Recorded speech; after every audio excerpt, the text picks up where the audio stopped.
Libra, this is your week ahead astrology forecast for the week of May 2nd to the 8th, 2023. I got all my notes for you guys. What we're going to do is we're going to discuss the major planetary aspects and transits in relation to your natal sun. Now, how do you know where your natal sun is? You check your natal chart. If you don't have a natal chart, you can get one for free online. Lots of websites do it. Just put it in the search engine and it'll pop up. What you'll need is your birth date, which you already have, your birth time, and your birth location. You can get all that information off of your birth certificate or probably from your mom. And yeah, just pop it right in and it'll spit out a chart for you. You'll see where all your planets are located. Your natal sun is located somewhere within the zodiac sign of Libra. Libra has 30 degrees, 0 to 29 degrees Libra. So all of you have your sun planted or sitting on one of those degrees.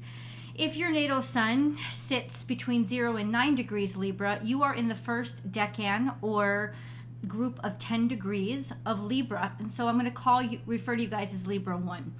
If your natal sun falls between 10 and 19 degrees Libra, I'm going to refer to you guys as Libra 2 because you're in the second decan of Libra.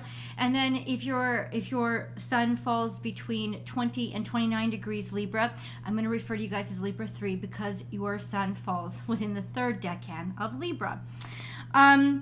We're going to start really broad with the aspects and transits that are going to impact everybody. And then I'm going to whittle that down and talk about how that especially is impacting Libras. And then we're going to go to the stuff that is just all about Libras. And I'm going to get into the decans and tell you how the other planets are going to be impacting your natal sun this week, May 2nd to the 8th of 2023.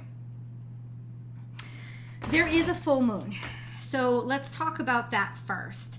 The full moon is on May 5th. It is a full moon in Scorpio because it's happening in Taurus season. So a full moon occurs when the sun and the moon are in direct opposition to each other, and that's how that sun gets that nice, bright, glowy sunshine because it reflects all with its full face. It reflects the sun. They're like looking at each other across the sky, and it's a really energetic time. And this full moon has a sun that is in Taurus conjunct to Uranus. So do expect surprises, especially since the sun is kind of also conjunct to Mercury in retrograde as well. Expect some surprises, maybe even some surprise emotions, but whatever they are, they do have to come up. You do have to let them out. This is a full moon in Scorpio. So there's a lot of stuff that probably will surprise you, maybe because you just repressed it for so long. Everything in Scorpio has a tinge of consciousness to it. You knew it was there, but you tried to hide it. You tried to push it down. This could also be releasing just toxicity, or toxicity like from your diet, toxicity from what you ingest, anything that you've gotten, you do too much or in excess. This is a sense of purge it, get rid of it. It's time to release the things that you're afraid of because those fears are building up and making you very toxic. These are all themes commonly associated with Scorpio, and so this is really the time almost for this is like the Roto-Rooter full moon, when the full moon is in Scorpio. Not Scorpio season, but when the full moon is in the zodiac sign of Scorpio, which it is now, it is the Roto-Rooter of the full moons. It's like, get that crap out. And so expect this and welcome it to be extremely emotional, also extremely psychic and extremely powerful. If you are into manifestations, I did a video on my premier YouTube channel, Born Without Boundaries Tarot. Go check it out. It's called Manifest with the Moon Water Signs. It's not for water signs. It's for when the moon is in a water sign. It's the placement of the moon, not the placement of your natal moon, where the moon is at that time. And it's a great video that will help you with a manifestation technique that will really help manifest this watery moon, help release the toxins and welcome in something bright and beautiful for yourself.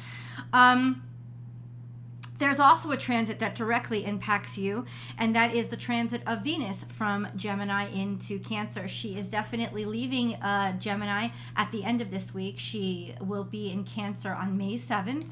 And that's a very different Venus. Venus in Gemini is more associated with friendship and talking and being with lots of people, really enjoying different conversations with different people on different days, learning, loving intellect, falling in love with intellect and words, meaning so much. But in Cancer, it's really all about now fuller commitments and nurturing that love and taking care of it and wanting to be with a particular person, or to double down and focus on nurturing somebody that you already love. So is it maternal? It can be very much, but it's also a lot more romantic. Venus tends to be happy in Pisces and Cancer. It's tough for her in Scorpio, but she tends to be very happy in Pisces and Cancer. And now she's going in, and this is really nice energy for Venus in general, for everybody in general with Venus in Cancer. But for you guys, since Cancer is in a natural square, because it's another cardinal sign to Libra, over the next few weeks, all of you will experience a square to your ruling dignitary at some point. So let's go over the aspects that are going to be impacting Venus this week, okay? So Venus is going into Cancer on May 7th. All week long, she is sextile to Jupiter. So I think that's a beautiful gift for all of us, and we'll discuss those of you who are interacting with Venus or Jupiter specifically. I think this is a great gift. It's just one of the most beautiful, happy, optimistic, and benefic energies you can find on a zodiac wheel.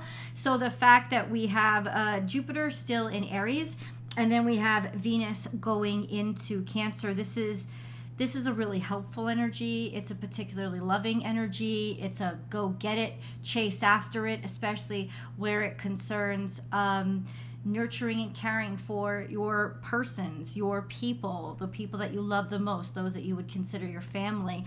And maybe some luck actually happening within the family structures or because of family structures. But we'll see how it plays out.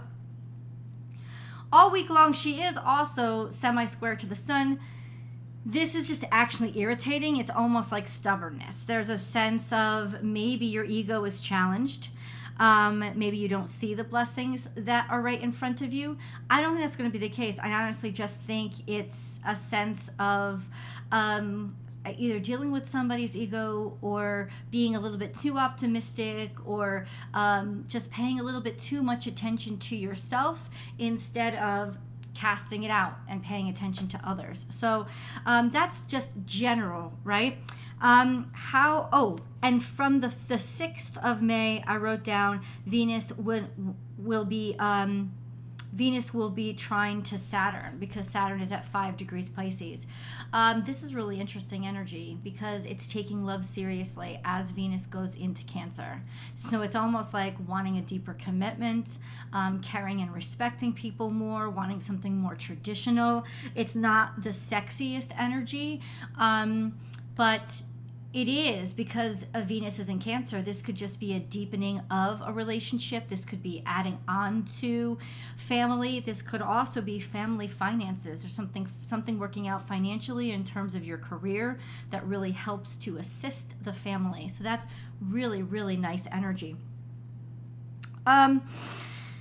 Okay, so let's go into the decans, all right, Libra? Let's talk about how your natal suns are going to be impacted. And honestly, you guys are going to be surprised, and feel free to leave your comments below and let me know how the energy is impacting you. I love to read them.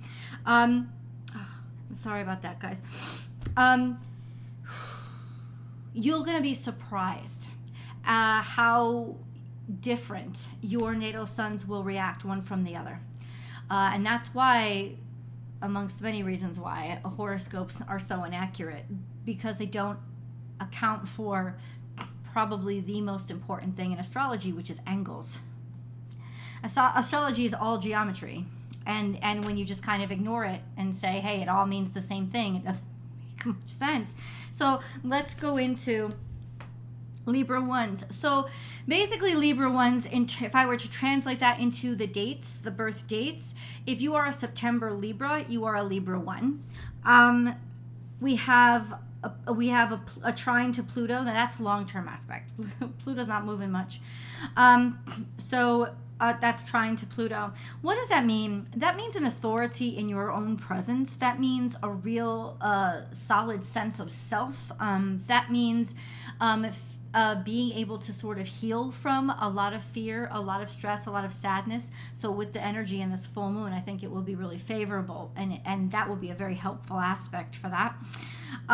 There's just a sense of sort of a catharsis about a trine to Pluto, and that will be basically, you'll be experiencing that for the rest of this year and then some. So this could just be a time in your life when your life is starting to settle down, and you're going to feel like there's lots of rectification, and it changes, but that's okay, because the changes that are happening is like you want the changes to happen. They're all set up and ready to go. This week, also long-term transit is your natal suns if you are on the Virgo cusp. So that's like the people who are born in the first couple of days of Libra season. Your natal suns are in direct opposition to Neptune, and that's not going to change for a while either, because Neptune moves really, really slow as well. What does this mean? Fogginess, brain fog, also more likelihood to believe what isn't real. So this kind of makes the trine to Pluto a little bit dangerous, because you could be a little bit more comfortable with darker things, with things that are more subjectively toxic or dangerous, or not completely healthy. You just be more comfortable. I'm not saying you're getting involved in it, but you could just be more comfortable with it. But with the opposition to Neptune, you could also fall for a lot of shit way too quickly. So this is just something to be kind of aware of for this year and a half, is just a sense of, would I normally be attracted to this? And yeah, I may be changing, but is this a good decision for me? So if somebody you know really, really loves you, comes up to you and is like, what are you doing? That's not really healthy. You do see what this person is, right? Or this opportunity is like listen to them and try to step back and be as objective as possible. It could also be a very dynamic situation where there's a lot of, it's like you feel yourself changing because you're not afraid anymore. You're not as afraid of things as you used to be, and you're getting into more spiritual habits and behaviors. So that could be a very beautiful thing as well. I think the key, Libra ones, is for you to not take it to an extreme. We have also this week, your natal suns are going to be square to Venus. That's really interesting, because Venus is your ruling dignitary, Libra. And so this could mean some financial difficulties come up. This could also mean difficulties with the way you feel about the way that you look. It's definitely not a good time to go dating. It's not a good time to try to plan a romantic getaway. It's not a good time to make a big ticket purchase item. It's not a good time for you to change your hairstyle, change your look. It would be just a very confusing time. You'd find a lot of frustration revolving around those things. FYI, this is only for this week, so you don't have to worry that much. But if you have a hair appointment, I would definitely reschedule for next week. I would definitely. I would. And then your natal suns are quincunx to Mercury, and quincunx is kind of like there's hardship there. There's frustration. It's like there's blocks, and it's frustrating because maybe you don't even understand where they're coming from. Mercury is in retrograde, so that means the Mercury retrograde will be a little more tough on you this week.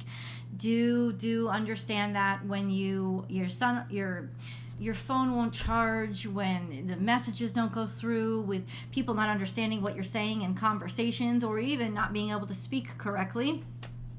Mercury is in Taurus, so this would be most heavily, I think, around things like if you're having, I don't know, whatever it is. Leave the comments below. I'm not even gonna discuss that, because it could be so many different ways it manifests in your natal chart. But ultimately, you will be a little bit more tongue-tied this week, and also it could be with that square to Venus, freaking exes coming up that are just like toxic and going to irritate the crap out of you. It's like, why am I even hearing from this person? But at least that's kind of good because it will frustrate you and you won't do something stupid like text back. Just delete. Libra 2s, your natal suns are in a long-term aspect to Chiron, and it's been this way. And now that so many energies have passed over Chiron, nothing more for this year. It's not going to be as exacerbated. It feels a little bit more settled.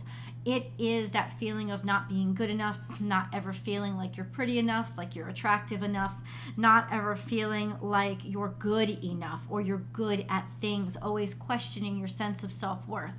This is not a permanent aspect, but it is longer term, so it's lasting throughout this year. And so it's challenging you to basically to make you more empathetic and understand different kinds of people and develop your compassion. Ultimately, that's what Chiron is trying to do in general, and it's just trying to make you more compassionate when it comes to self-worth and valuing who you are and understanding those people who do not. Your natal sun is also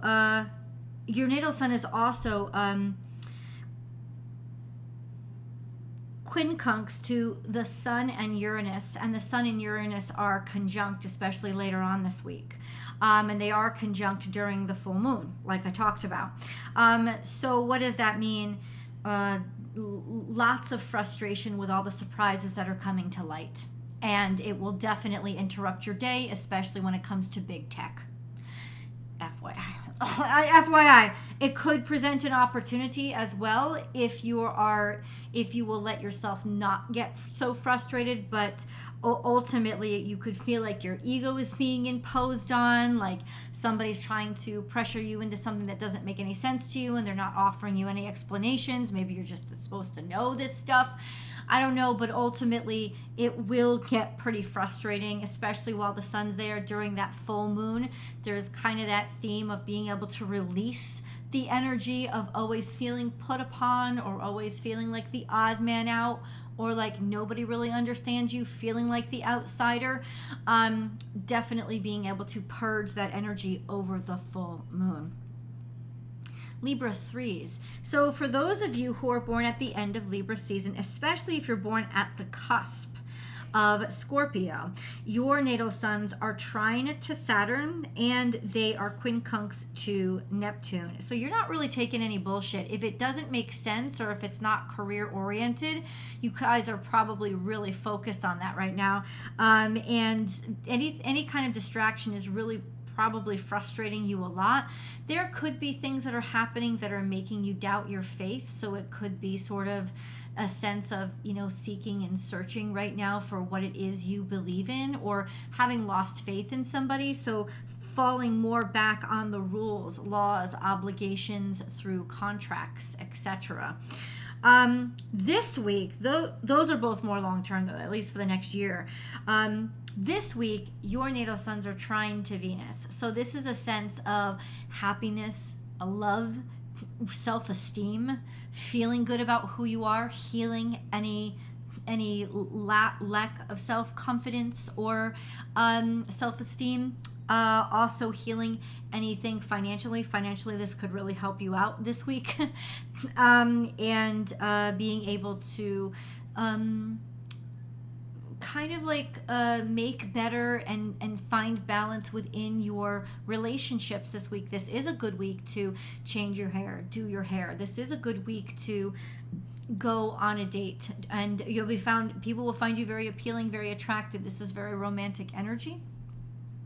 Especially as Venus goes into Cancer, it will lead to a deeper connection to people. And since Venus is also trine to Saturn this week, there's a sense of maybe even taking your relationship to the next level, being more comfortable to get more serious about it. Your natal suns long-term are square to Pluto, which I've probably talked to you guys about it before. This is kind of extreme reactions to things, extreme changes, and being very domineering without even kind of knowing it.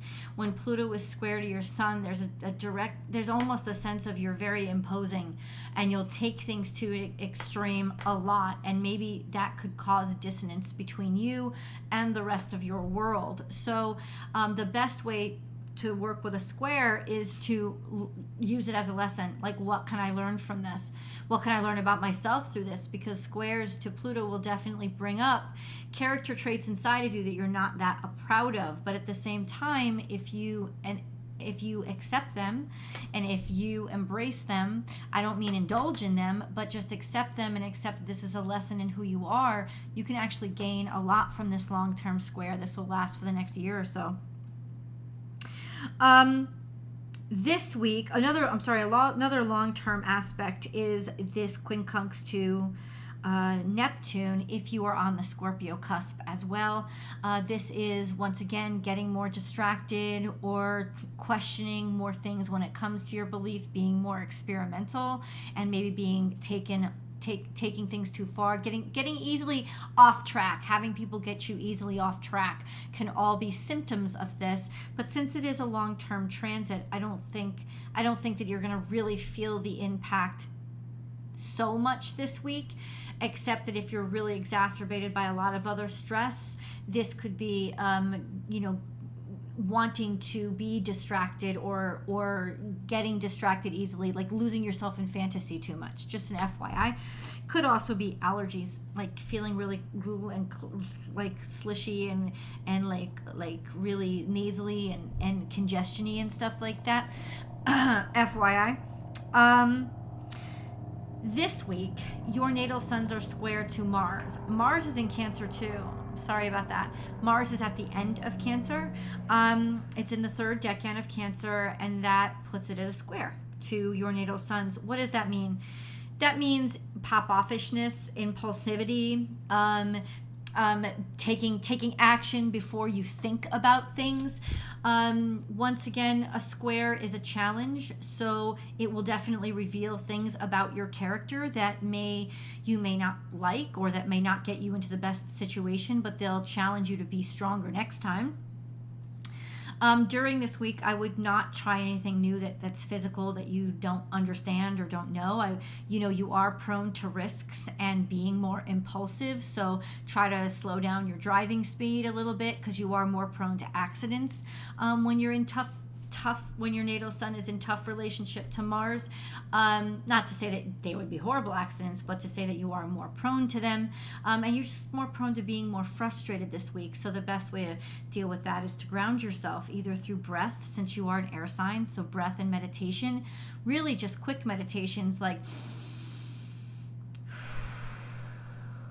taking a breath and counting to 10 before you react is really, really helpful. And you can usually get away with doing that anywhere you are, in line, in the boardroom, wherever.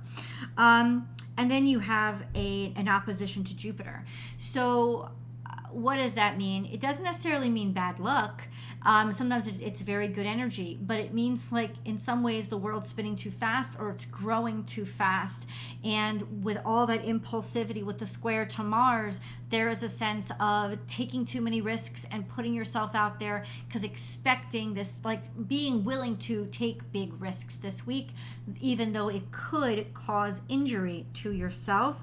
Now with a trine to Venus and a trine to Saturn, if you're doing something financial, it may behoove you to take risks, just because it's in the cards or in the stars for you to be fortunate or find harmony when you do so.